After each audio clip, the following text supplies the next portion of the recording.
Hello, everyone. Miranda Dennis back with another set of primary emotions. So it has been a while since I've completed this series, and I didn't complete them all. And I've had several people that have been reaching out requesting that I complete the 8 primary emotions that we are all born with. So if you would like to know the previous videos, please do just a quick Google search or a YouTube search on our YouTube channel for primary emotions. And the videos that I've already done should pop up.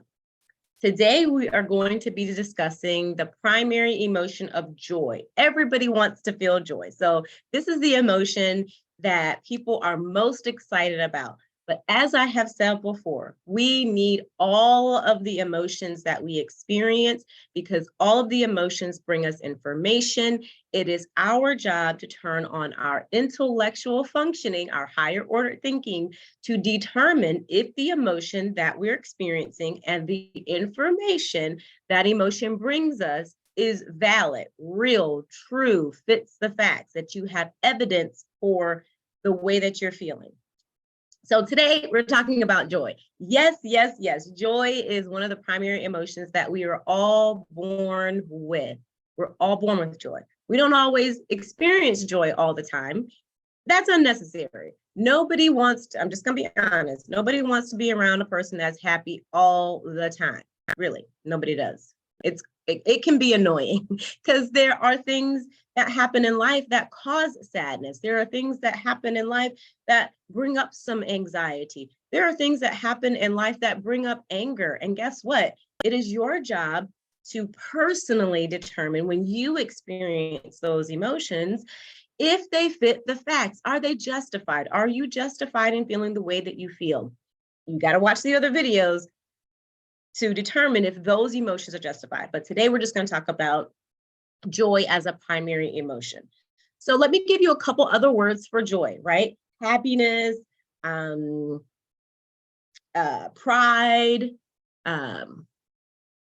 euphoria, what else we got? Hope, excitement. All of those are levels of joy.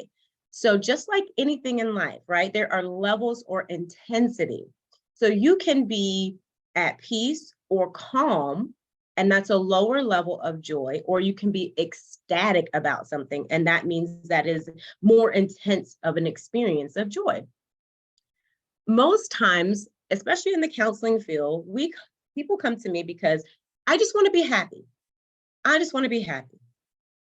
Unfortunately, our job as therapists is not to help you feel happy all the time, but when you do feel it, to enjoy it. Sometimes this emotion is tricky because a lot of times people will feel joy or they will be afraid to fully embrace the joy that they feel because it's only going to last for so long. Yes, all emotions only last for so long.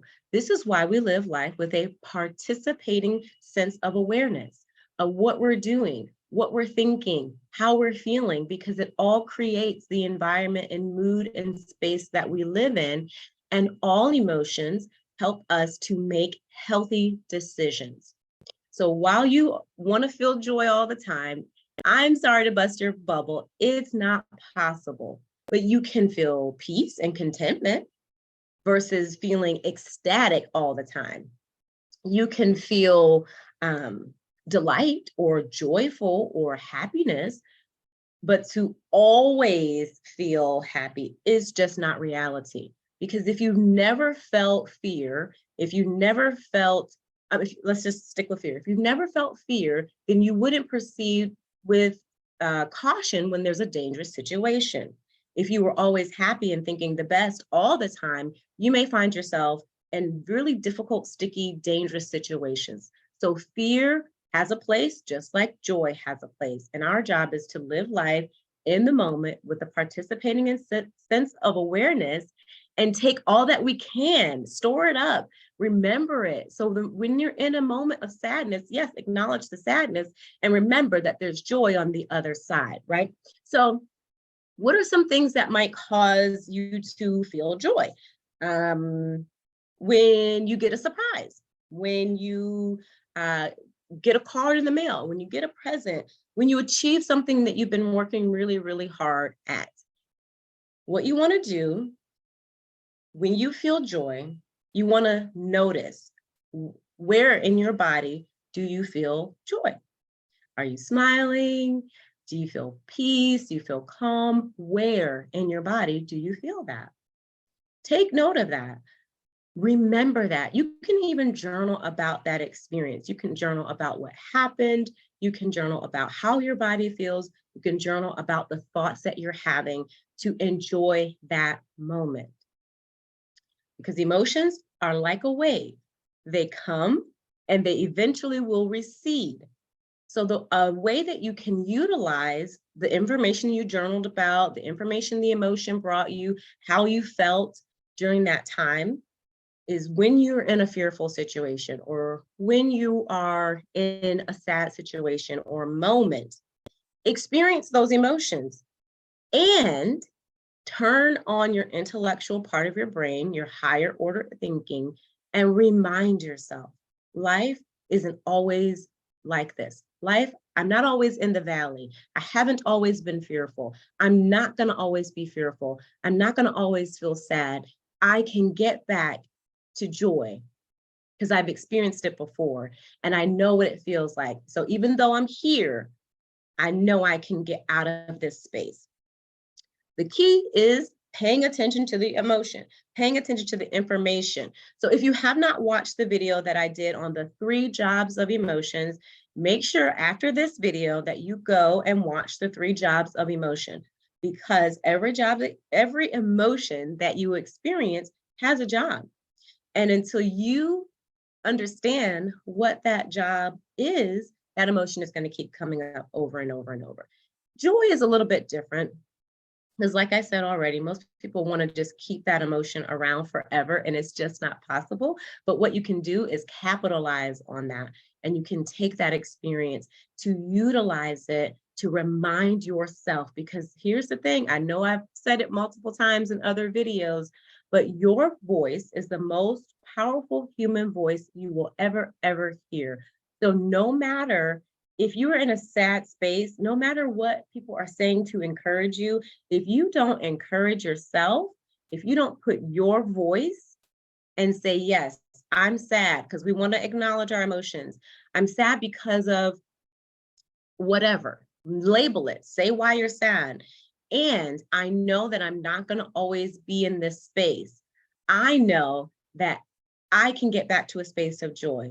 I may not always be in joy, but I know, because I've experienced it before, that joy is on the way. Doesn't mean that emotions are bad. Emotions are information. Emotions are not facts. Emotions are emotions.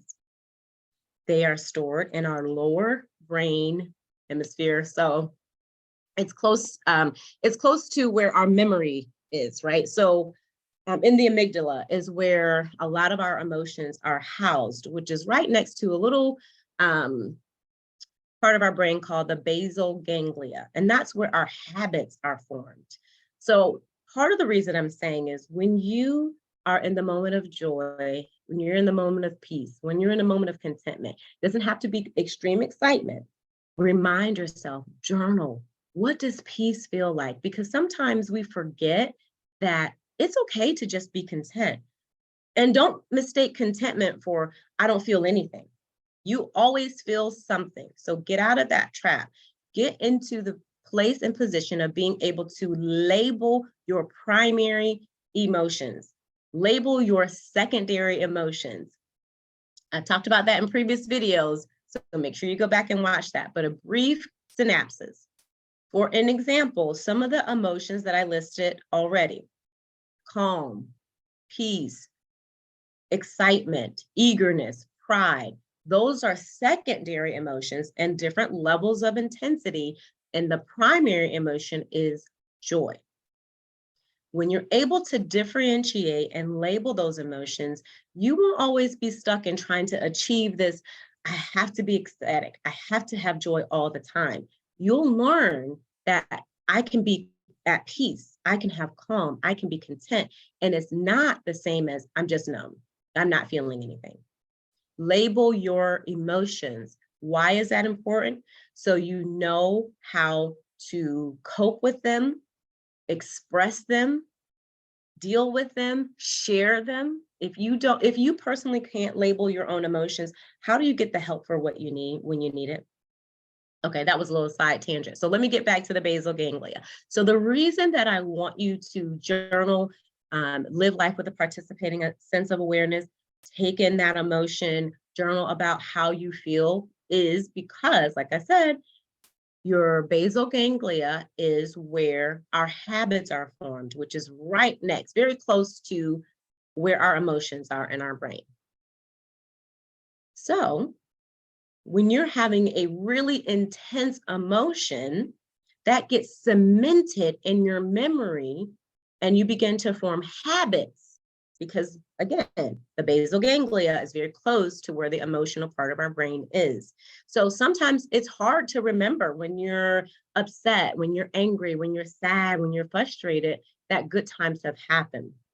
But when you can look at words that you have written and you think them and you speak them out of your mouth, then you remind yourself that, hey, even though somebody may be encouraging you, it's not the same because when you speak truth, right? Death and life are in the power of the tongue, right? So this is why you have to speak truth. This is not positive psychology. This is Bible. This is Bible, people, okay?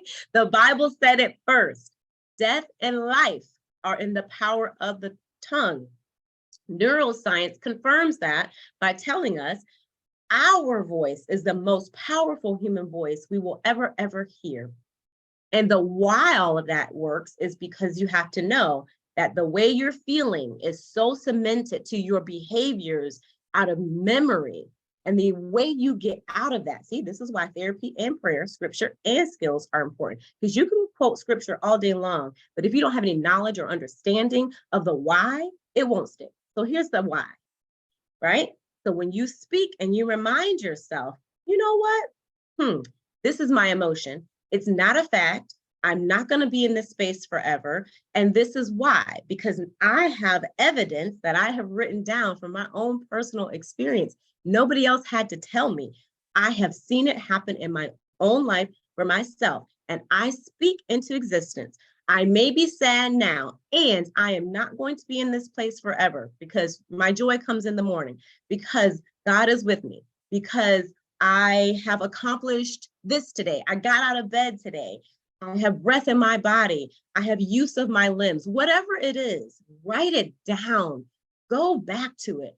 Encourage yourself in the Lord with your own personal experiences. That will help you sustain joy. That will help you remind yourself when you're in the valley, when you're in the midst of difficulty, that I'm not going to be in this space forever. So the goal is not to make it last forever and ever and ever, because then you're living in delusion. But the goal is to be realistic with how you're living, how you're feeling, and when you're stuck, how to get back to the place of peace, contentment, joy, happiness, whatever you need for that moment. And regardless, through it all, God is still with you. Hopefully this is helpful. Be on the lookout for future videos. I'm going to finish up the primary emotion series. There's 8 primary emotions total. All other emotions we experience are called secondary emotions. Why do you need to know this? Because if you are experiencing, secondary emotions are typically a combination of 2 of the primary emotions. So for example, if I'm feeling excitement, I have to determine, is my excitement from something I'm interested in, because interest is a primary emotion, coming up with that next, as well as joy is a primary emotion. So if I'm excited about something, is it because I have interest in learning about something or doing something? Or is it because I'm content and I have joy and peace? Or am I proud of something I accomplished? Because you deal with those differently. You experience those 2 things differently, even though excitement, secondary emotion, it comes, when you determine which primary emotion it comes from, then you can have a better handle on how to express, and feel your emotions. Hopefully that's helpful. All right, keep watching. Be on the lookout for future videos. If you haven't watched them all, go back, watch the previous videos. Make sure you subscribe and share the videos out. Take care.